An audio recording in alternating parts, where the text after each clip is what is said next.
আপনি সকালবেলা ঘুম থেকেই উঠতে পারেন না, আপনি জগৎ কিভাবে বিজয় করবেন? আপনি ঘুম থেকে সকালবেলা উঠতে পারেন না। আপনার শরীরে যে কাপড়টা দিয়ে আছেন, মানে একটা কাঁথা বা একটা কম্বল, এই কম্বলটা যিনি সরাতে পারেন না, উনি কিভাবে গোটা পৃথিবীকে উল্টে দেবেন বলেন তো? কম্বলই উল্টাইতে পারে না। উল্টে আসে মসজিদে আসবে নামাজ পড়ার জন্য, অথবা সে তার মৌলিক কাজ শুরু করবে, এটাই তো করতে পারেন না। আপনি তবে পাখির মতো না, যে পাখি সকাল থেকে চেষ্টা করে ঘুম থেকে জেগেই তারপরে সেই তার খাদ্য আহারের জন্য সে চেষ্টা করে। আপনি তো ওই পাখির মতো হলেন না। অতএব আপনারা যদি নিজেদেরকে পরিবর্তন করতে চান, তাইলে আপনাদেরকে এই যেগুলো তথাকথিত আপনার সুখ একটু ভোগ উপভোগ, তাই না, এগুলো থেকে বের হয়ে আসতে হবে। মোবাইলের ব্যবহার আপনাদেরকে কমাতে হবে। ইয়াং জেনারেশন ভালো করে শোনো, তুমি বের হয়ে আসো। তুমি মোবাইলতে ছাড়তে পারো না, এটা তো একটা হিজরত। রাতের বেলা তুমি বলবা আমি রাতে সন্ধ্যা হয়েছে এখন থেকে ফজর পর্যন্ত আমি মোবাইল আর ধরবো না, স্পর্শ করবো না, আমি সোশ্যাল মিডিয়ার দিকে তাকাবো না। এটা কিন্তু একটা হিজরত। চোখটাকে হারাম থেকে রক্ষা করে, এটা বড় একটা হিজরত। এতটুকু আমরা করতে পারি। রাসূল মক্কা থেকে মদিনায় চলে গেছে, তিনি যুদ্ধের মাধ্যমে যুদ্ধ করবা কিভাবে? তুমি তো নফসের বিরুদ্ধে যুদ্ধ করতে পারছো না। তোমার মনে চাইলে একটা হারাম ছবি দেখলা তুমি ফেসবুকে, একটা মহিলা এসে লাইভ করতেছে, কতক্ষণ দেখলা তার চেহারার দিকে, তুমি তো এতটুকু থেকে নিজকে বাঁচাতে পারো না, তাহলে তুমি শয়তানের বিরুদ্ধে যুদ্ধ করবা কিভাবে? যুদ্ধ করতে হবে, যুদ্ধের জন্য প্রস্তুতি নিতে হবে, যুদ্ধের জন্য প্রস্তুতি নিতে হবে, নিজকে সেভাবে প্রস্তুত করতে হবে, নিজকে যোগ্য করে তুলতে হবে, নিজের মধ্যে এরকম যোগ্যতা ডেভেলপ করতে হবে, সময়গুলোকে কাজে লাগাতে হবে। কোনোভাবে অন্যায়ভাবে অপ্রয়োজনে সময়কে কোনোভাবে কাটানো যাবে না। চেষ্টা করতে হবে, কাজ করতে হবে। ইব্রাহিম আদহাম রাহিমাহুল্লাহ, বিখ্যাত আপনারা আবেদ, একজন লোক তার কাছে গেলেন এবং বললেন আমার কয়েকটা সন্তান আছে, ওদের জন্য আমার একটু আয় ইনকাম করতে হবে, আমি একটু যাচ্ছি, আপনি তো আমার প্রতিবেশী, আপনি আমার সন্তানদের দিকে একটু খবর রেখা গোলা চেটে দাও। তিনি গিয়ে একটু সামনে গেলেন, যাওয়ার পরে দেখলেন যে একটা অন্ধ পাখি তার বাচ্চাদেরকে নিয়ে ওইখানে তার ওই যে ইয়ের মধ্যে নিয়ে মানে পাখির বাসায় পাখি বসে আছে, আরেকটা পাখি এনে খাবার ওই বাচ্চাগুলোকে খাওয়াচ্ছে, এই অন্ধ পাখিরও খাওয়াচ্ছে। তিনি চিন্তা করলেন সুবহানাল্লাহ, এই অন্ধ পাখিরই যদি আল্লাহ তাআলা খাওয়াইতে পারেন তার বাচ্চা সহ, তাহলে আল্লাহ তো আমাদের খাওয়াইতে পারে, তাহলে আমি একটু কষ্ট করে শুনে যাচ্ছি কেন? এটা মনে করে তিনি এখান থেকে ফিরে চলে এসেছেন, মানে যে আল্লাহ তাআলা তো আমাকে খাওয়াবেনি। এসে ইব্রাহিম ইবনে আদহামের সাথে দেখা করার পর ইব্রাহিম ইবনে আদহাম বলে, কি ব্যাপার, তুমি না আয় ইনকাম করতে গেলে তুমি ফিরে আসলে কেন? মানে আমি গিয়ে দেখলাম এরকম একটা অন্ধ পাখিকে খাওয়াচ্ছে, আরেকটা পাখি এবং বাচ্চা দুটো খাওয়াচ্ছে। আমি চিন্তা করলাম আল্লাহ তো আমার খাওয়াইতে পারেন, তাহলে আমার তো কষ্ট করার দরকার নেই। ইমরান আদনাম বলে, না হারে, তুমি অন্ধ পাখির মতো হতে চাইলা, কিন্তু যেই পাখিটা ওরে আইনা খাওয়াইতেছে তার মতো হইতে পারলো না, তুমি হতে চাইলা না। যে অন্ধ পাখি বসে বসে খাইতেছে, তার যেহেতু যে তারা এনে খাওয়াচ্ছে সে অনেক উত্তম। তুমি উত্তমটা হও, তুমি অধমটা কেন হতে চাচ্ছ? তুমি উত্তম, তুমি অন্ধ হতে চাও, যে তুমি অন্ধ এই কারণে তোমাকে আল্লাহ খাওয়াবে, এই কারণে তুমি আল্লাহ তোমাকে খাওয়াবে, তোমার চেষ্টা করতে হবে। আল্লাহ ইনসান ইল্লা মাসা, তুমি যাও কষ্ট কর, কাজ কর, তোমাকে কাজ করতে হবে। আপনারা জিয়ানরা, আমি পৃথিবীতে তাদেরকেই দেখেছি, তারাই পরিবর্তন করেছে এই এই এই সমাজকে, ওটা মুসলিম সমাজকে। মুসাব ইবনে উমাইর তোমরা কেন হতে পারো না একজন কেন? উকবা ইবনে আমের হতে পারেন না আপনারা, অথবা উকবা ইবনে নাফে, এই যে যুবকরা, মুহাম্মদ ইবনে মানে যে এখানে আমাদের এই অঞ্চলে যিনি ইসলাম নিয়ে এসছেন, কোথায় বের মুসলিমের কথাটা বলেন, তাই না? এই যে ছোট ছোট বয়সে আমরা যেগুলোকে এখন খেলার বয়স মনে পড়ছি, সেই সময় তারা গোটা পৃথিবীকে পরিবর্তন করেছে। রাসূলুল্লাহ সাল্লাল্লাহু আলাইহি ওয়াসাল্লাম দেখেন, আপনি আপনার ঘরকে আপনি ছেড়ে যেতে পারেন না। আল্লাহ রাসূল সাল্লাল্লাহু আলাইহি ওয়াসাল্লাম মক্কা ছেড়ে যান নাই, গিয়েছেন কিনা? মক্কা ছেড়ে যখন তিনি যান, এই মক্কাকেও তিনি সবচেয়ে বেশি ভালোবাসতেন। মক্কা থেকে একটু বের হয়ে গিয়ে এরপরে মক্কার দিকে তিনি ফিরে তাকাচ্ছেন আর বলছেন, আল্লাহ, আল্লাহর কসম করে বলছি, ইন্নাকে আহাব্বিল বিলাদি ইলাইয়া, আল্লাহর কসম, এ মক্কা, তুমি আমার কাছে পৃথিবীর সবচেয়ে প্রিয় ভূমি। তোমার চেয়ে আমি কোনো ভূমিকে এত বেশি ভালোবাসতে পারি না। তোমাকে আমি প্রচন্ড ভালোবাসি, গিয়ে আমার প্রিয় মাতৃভূমি, আমি তোমাকে প্রচন্ড ভালোবাসি। আল্লাহে লাউ আন্না কওমাকে, আল্লাহর কসম, তোমার জাতি যদি আমাকে তোমার থেকে বের করে না দিত, মা খারাজতু আবাদা, তাহলে আমি কোনোদিন তোমার ছাড়িয়া যাইতাম না। তিনি এই কথা বলছেন আর কাঁদছেন, চোখ থেকে তার পানি পড়ছে। মক্কা ছেড়ে যখন তিনি যান, কি কষ্ট, মক্কা ছেড়ে যাচ্ছেন, তার বন্ধুকে নিয়ে তিনি এখান থেকে বের হয়ে যাচ্ছেন। ওই যে গারে সাউরে গিয়ে, ওই পাহাড়ে গিয়ে 3 দিন সেখানে লুকিয়েও ছিলেন। তারপরে এই মক্কার মরুভূমি পার হয়ে সে মদিনা পর্যন্ত প্রায় 500 কিলোমিটার এতটুকু ভূমি অতিক্রম করে তিনি মদিনায় চলে গিয়েছেন। এখন বলেন তো, এত কষ্ট যদি আল্লাহ রাসূল না নিতেন, ওরা এসে রাসূলকে বলেছে যে এক কাজ করে, লাকুম দীনুকুম ওয়ালিয়া দীন, জি সূরা কাফিরুন এই প্রেক্ষাপটে নাযিল হয়েছে, আমার সবচেয়ে প্রিয় সূরা। তো তারা এসে কি বলছে, ইয়া মুহাম্মদ সাল্লাল্লাহু আলাইহি ওয়াসাল্লাম, চলেন তো, এত ঝগড়া বিবাদ মারামারি করে লাভ কি? আপনি একদিন আমাদের এই দেবতাগুলোর পূজা করবেন, আমরা একদিন আল্লাহর ইবাদত করব, ব্যাস ব্যাস, সমস্যার সমাধান ভাগাভাগি। আপনি একদিন এটা করেন, আমরা একদিন এটা করি। আল্লাহ তাআলা সাথে সাথে নাযিল করে দেন, কুল ইয়া আইয়ুহাল কাফিরুন লা আ'বুদু মা তা'বুদুন। কি শক্তিশালী করে দেখেছেন? এই যে আপনাদেরকে বুঝতে হবে, এইটাই হলো মূলত আপনার পার্সোনালিটি।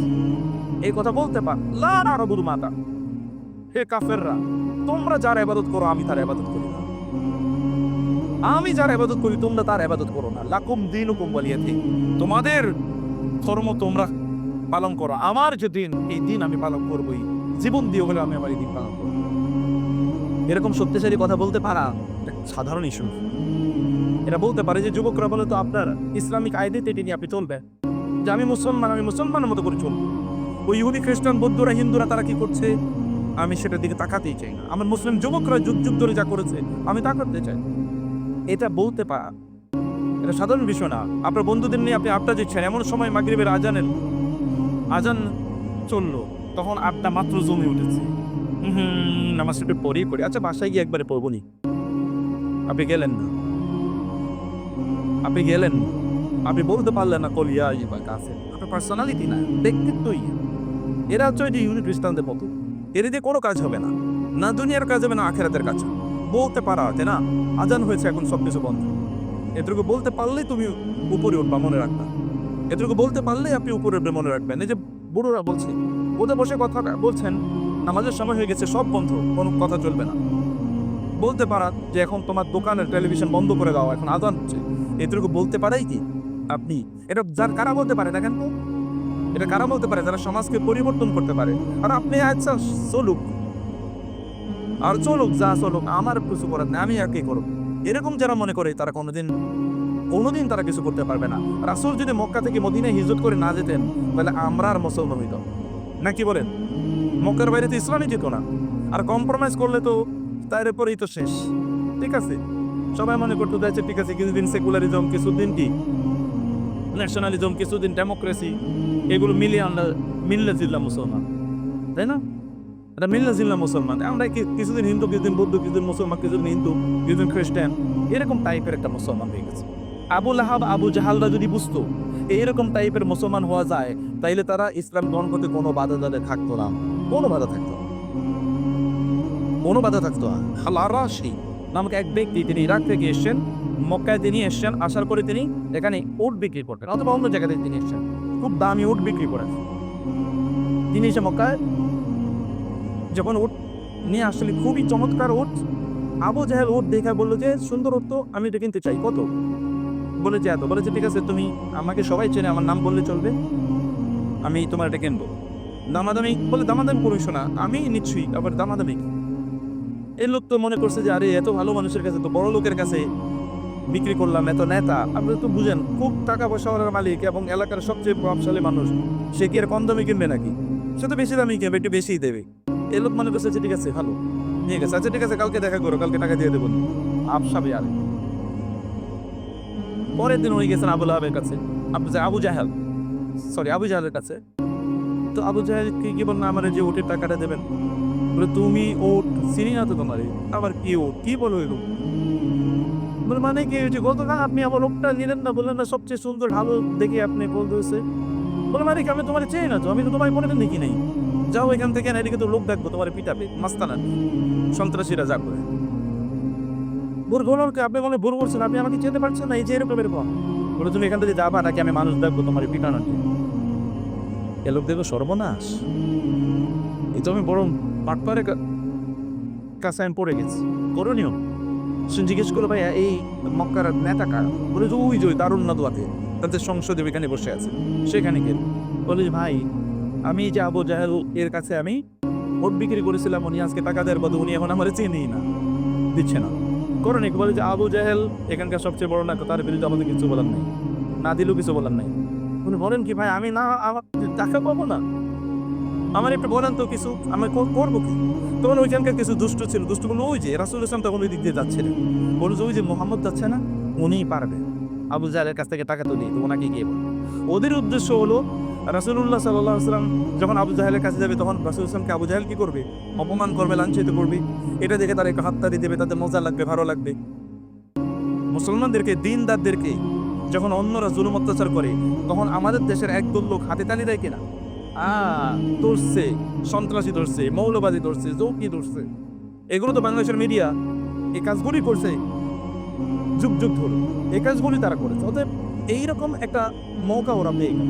মৌকা ওরা পাওয়ার পরে এই লোক গিয়ে এবার রাসূল সাল্লাল্লাহু আলাইহি ওয়াসাল্লামকে বললেন যে আপনার কথা শুনেছি, এরা আপনার কথা বলেছে, আমি আবু জাহেলের কাছে এরকম টাকা পাই, উঠ নিয়েছে, আমার টাকাটা দেয় না। বলে তাই নাকি, আসুন।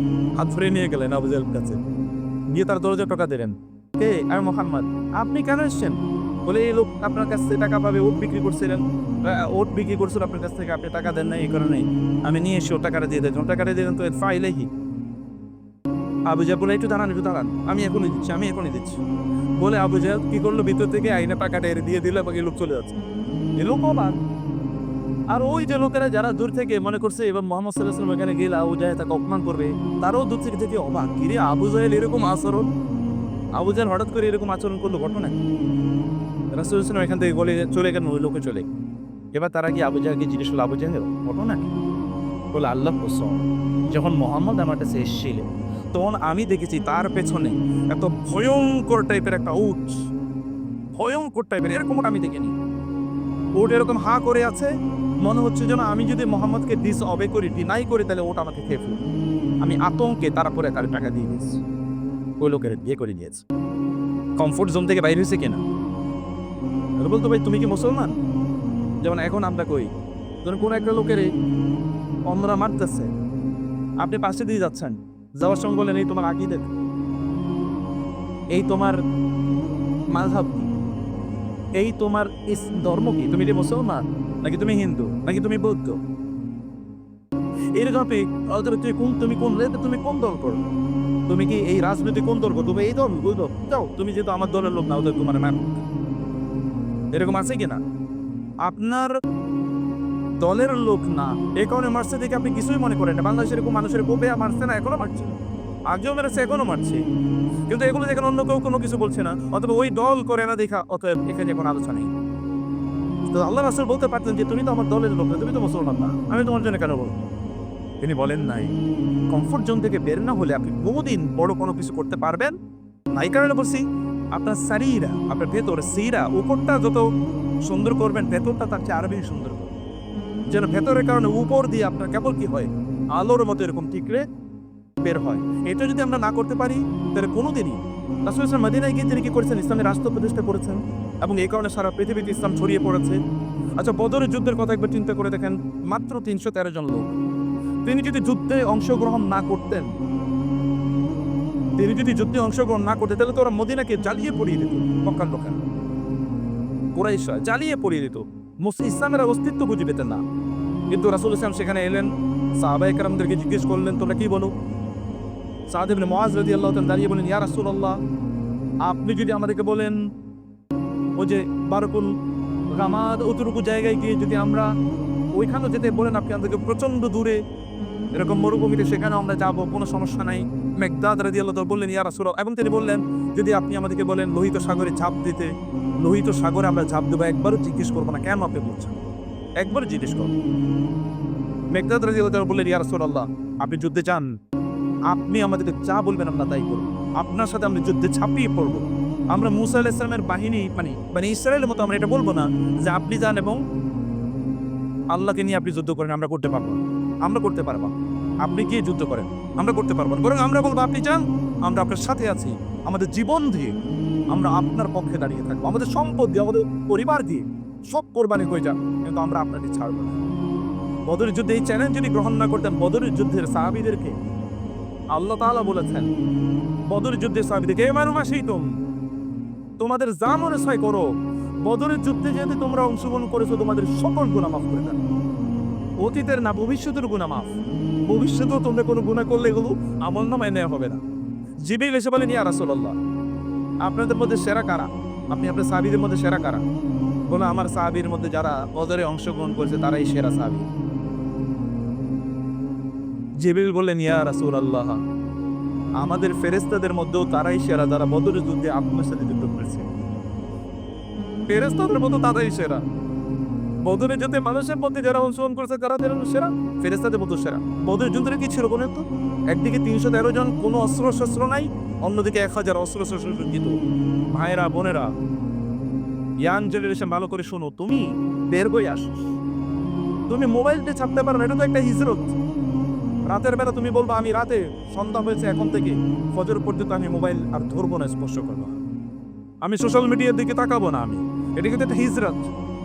চোখটাকে হারাম থেকে রক্ষা করে, এটা বড় একটা হিজরত। এতটুকু আমরা করতে পারি। রাসূল মক্কা থেকে মদিনা চলে গেছে, তিনি যুদ্ধের মাধ্যমে যুদ্ধ করবা কিভাবে? তুমি তো রাসূলের বিরুদ্ধে যুদ্ধ করতে পারছো না। তোমার মনে চাইলে একটা হারাম ছবি দেখলা তুমি ফেসবুকে, একটা মহিলা এসে লাইভ করতেছে, কতক্ষণ দেখলা তার চেহারার দিকে, তুমি তো এতটুকু থেকে নিজকে বাঁচাতে পারো না, তাহলে তুমি শয়তানের বিরুদ্ধে যুদ্ধ করবা কিভাবে?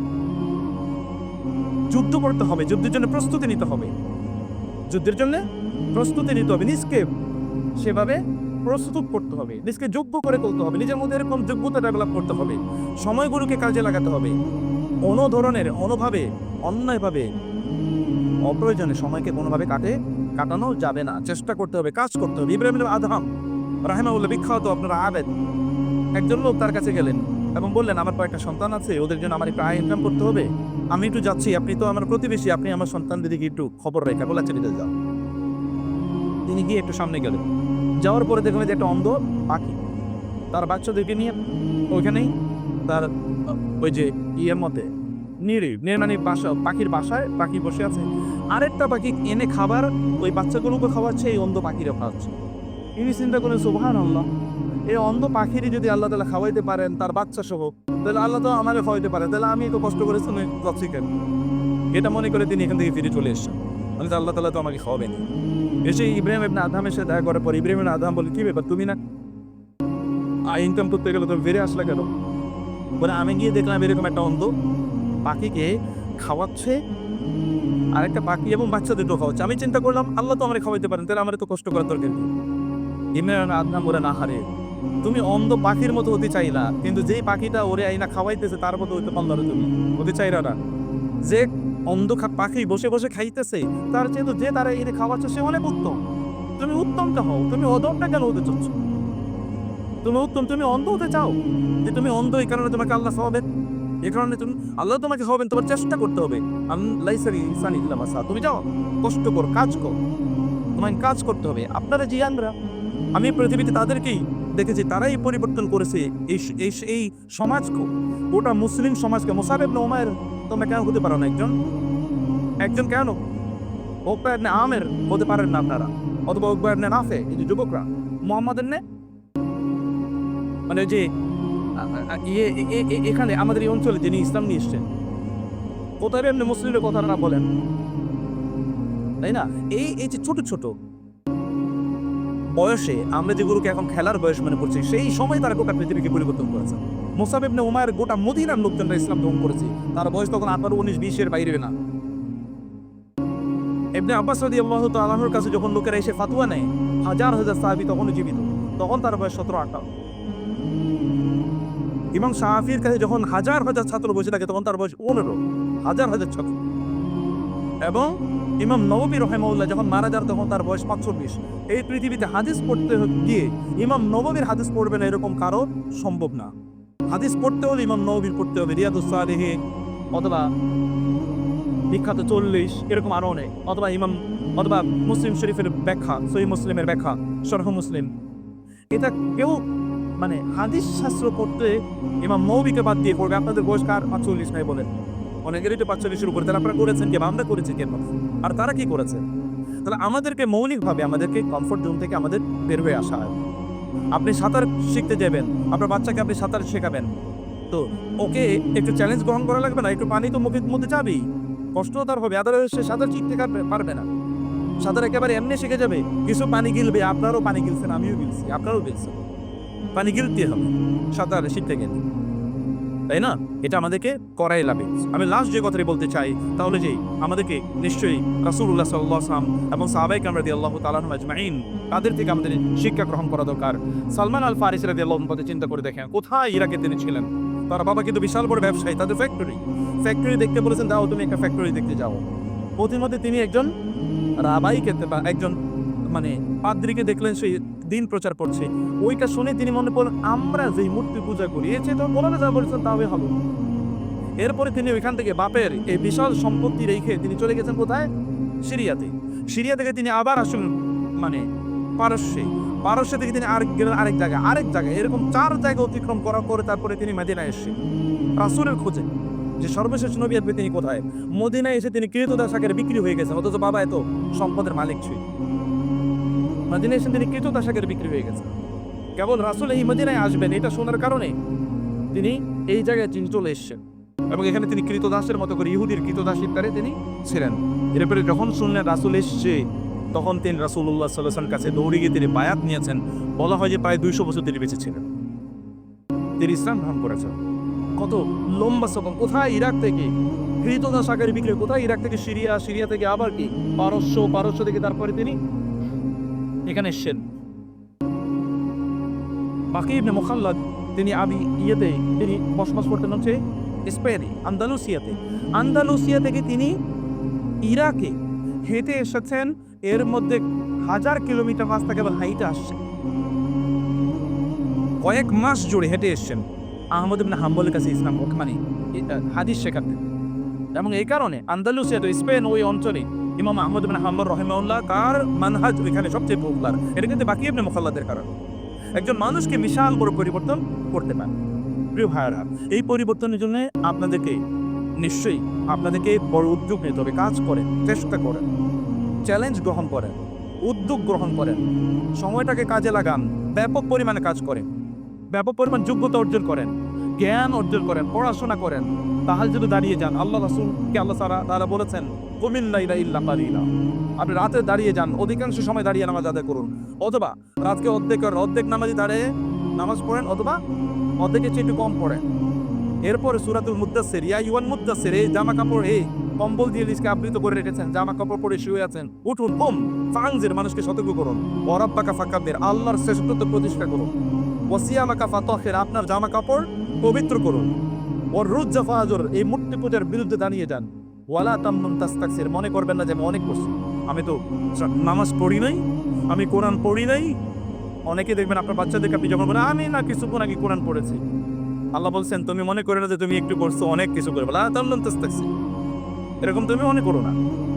আপনি যত বেশি আপনি আখিরাতে অনেক মর্যাদাবান হতে চান, তাহলে এই দুনিয়াতে আল্লাহর পেছনে সময় ব্যয় করুন। আল্লাহর চান আপনি দুনিয়াতে অনেক সম্মানিত হতে চান, তাহলে এখানেও প্রোডাক্টিভলি উত্তমভাবে সময়গুলোকে ব্যয় করেন, কাজে ব্যয় করেন, নিজকে মানসম্পন্ন করে তোলেন, সম্মানিত করে তোলেন। বাপদাদার মানে তাদের বংশ দিয়ে আপনি চলতে পারবেন না। রাসূল সাল্লাল্লাহু আলাইহি ওয়াসাল্লাম বাপদাদার বংশ দিয়ে চলেন নাই, মুসলমানরা বাপদাদার বংশের ঐতিহ্য দিয়ে চলেন না। বাবারা মারা বাপদাদারা সম্পদ রেখে গেছে, এগুলো আপনি খাবেন, আপনার লজ্জা লাগে না? আপনার ব্যক্তিত্ব নাই? ইয়াং জেনারেশন, তোমাদের লজ্জা নাই, আত্মমর্যাদা নেই যে বাপের সম্পত্তি তুমি খাবা? আপনারা যারা বাবার সম্পত্তি ভোগ করেন, আপনাদের লজ্জা নাই? নিজেদের কোনো দায়িত্ব নাই, কাজ নাই, এই পৃথিবীতে আপনারা এমনি আছেন, খাওয়া দাওয়া ফুর্তি করুন। এটা কি ওই গরু ছাগলের মতো জীবন? গরু ছাগলের মতো জীবন?